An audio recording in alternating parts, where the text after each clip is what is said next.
نایاب ابھی ہی اپنے کمرے میں آئی تھی کہ اسے کسی کی موجودگی کا احساس ہوا۔ اس نے اپنے بیڈ پر زراوین کو بیٹھتے دیکھا۔ آپ کی یہاں؟ وہ گھبرا کر کہتی ہے۔ ادھر آؤ۔ زراوین اسے بے باک نظروں سے دیکھتا بولتا ہے۔ ابھی نایاب باہر بھاگتی کہ زراوین اس تک پہنچتا، اسے کمر سے پکڑ کے دروازہ لاک کر دیتا ہے۔ وہ اس کے ہونٹ دیکھتا ہے جو اسے اپنی طرف کھینچتے ہیں۔ ہر بار وہ ایک کھینچتے دم ہونٹوں پر جھک جاتا ہے اس کے اور اس کی سانسیں پینے لگتا ہے۔ وہ اتنی شدت سے اس کے ہونٹوں پر جھکا ہوتا ہے کہ نایاب کو لگتا ہے وہ ابھی بے ہوش ہو جائے گی اور اس کی کمر اپنے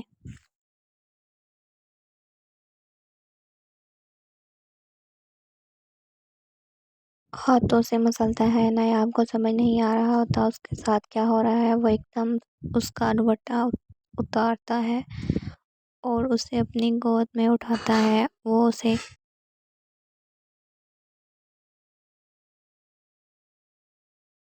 بیڈ پر لٹانے کے بعد اس کی ڈوری توڑ دیتا ہے جس کی وجہ سے اس کی دھڑکنیں نظر آتی ہیں۔ جانم یہ پنک برا اپنے پھولوں کے ساتھ میچ کر کے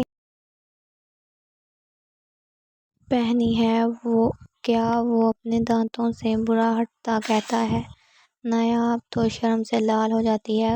وہ اس کی دھڑکنوں پر جھک جاتا ہے۔ وہ اسے چوسنے ہے۔ وہ چوسنے کے ساتھ کاٹ بھی رہا ہوتا ہے۔ ارے پلیز، نایاب روتی ہوئی کہتی ہے۔ وہ اس کی ٹانگیں کھول کر خود کو ایڈجسٹ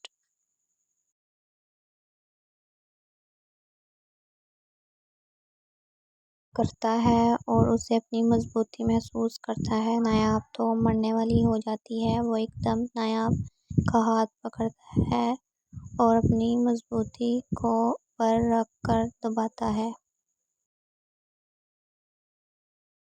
نایاب چیخ مارتی ہے۔